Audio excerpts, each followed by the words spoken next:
sono stato quasi mai primo attore, ma tanta gente mi tiene rindo cuore, perché sto mestiere l'ha già fatto con passione.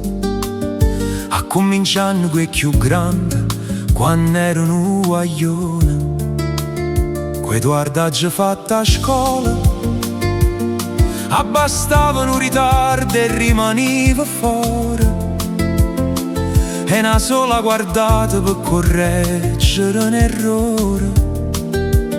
A così ti grida che sono diventata pumarola,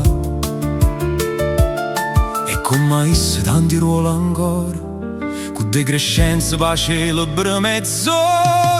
Mariuola per Totò, caputo per Pietone, pate per Troisi, fino a nastro per Scugnizzi e l'Oscar, cucina ma paravisa.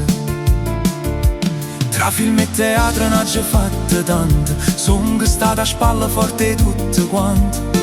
Capo comico con Luisa Conte, da commedia popolare presenza costante.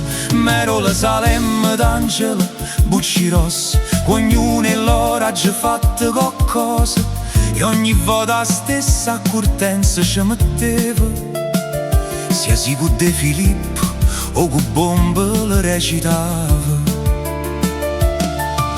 Questo forse è stato segreto, tenere sempre un grande rispetto pa' gente, pe' colleghi e perché start, che ci ha dato la vita e m'ha cagnata sorte.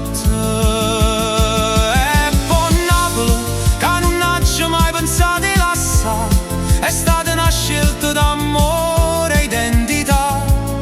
A occhio chiuso l'avesse potuto girare, senza mai un passo sbagliare.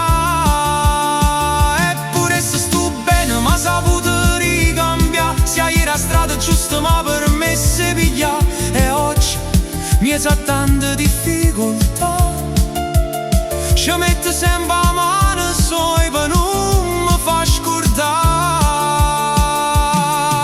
Forse perché in coppa sta spalla ha sempre potuto contare, forse perché per tanti anni sono stata a spalla forte sta città, forse perché Pumarola è nata qua e rindasti che continuo a campare.